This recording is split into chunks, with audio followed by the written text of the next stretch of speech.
Hello வணக்கம். Welcome மணி வேதிக் astrology. நம்ம இப்போ ரோகிணி அஸ்தம் திருவோணம் நட்சத்திரங்களுக்கான தாராபலன் உள்ள நட்சத்திரங்கள் என்னென்ன, எந்தெந்த நேரத்தில் நீங்கள் ஒரு காரியத்தை தொடங்கினாலோ அல்லது திருமணம் முடித்தாலோ ஒரு வழக்கை தொடர்ந்தாலோ ஒரு இடம் முடிக்கிறது இது போன்ற காரியங்களை பண்ணால் உங்களுக்கு வெற்றி கிட்டும் அப்படிங்கிறத பற்றி நம்ம பார்க்க போகிறோம். நம்ம தலைப்பை பார்க்குறதுக்கு முன்னாடி நம்ம சேனலை சப்ஸ்கிரைப் பண்ணுங்கள். அப்படின்னா தானே அடுத்தடுத்து போடக்கூடிய வீடியோக்கள் எளிதில் உங்களை வந்து அடையும். வாங்க நம்ம இப்போ தலைப்பை பார்க்கலாம். ரோகிணி அஸ்தம் திருவோணம் இந்த நட்சத்திரங்கள் 3 நட்சத்திரத்தில் பிறந்தவங்க. இந்த 3 நட்சத்திரங்களில் ஏதோ ஒன்றில் எந்த ஒரு காரியத்தையும் பண்ணக்கூடாது. ஏன் அப்படின்னா அது ஜென்ம நட்சத்திரம்னு சொல்லப்படுது. அதன் பின்பு வரக்கூடிய 2வது நட்சத்திரமான மிருகசீரிடம், சித்திரை, அவிட்டம் நான் சார்ட்டு கொடுத்துருக்கேன், அதில் பார்த்துக்கோங்க. இது வந்து 2வது நட்சத்திரமாக வருது.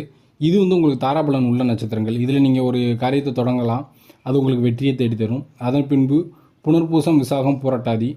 அதன் பின்பு ஆயில்யம், கேட்டை, ரேவதி.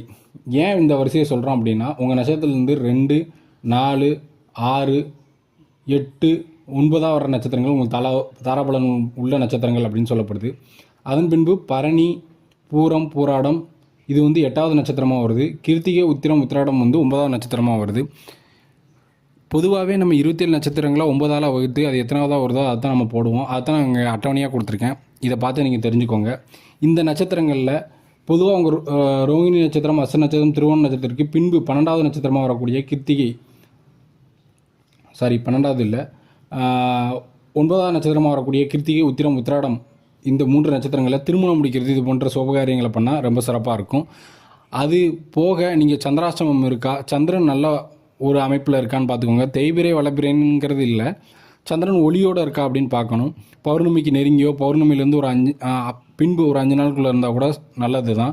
குரு பார்வையிலேயோ சுக்கிரன் பார்வையிலேயோ இருந்தாலும் நீங்கள் அன்றைக்கி நல்ல காரியத்தை பண்ணலாம், எந்த ஒரு தவறும் இல்லை. தேய்பிரையாக இருந்தாலும் சரி, வளர்பிரையாக இருந்தாலும் சரி. நம்ம இதன் பின்பு அடுத்த நட்சத்திரங்களுக்கான தாராபலன் என்ன அப்படிங்கிறத பற்றி பார்க்கலாம். அடுத்த வீடியோவில் உங்களை சந்திக்கிறேன். நன்றி.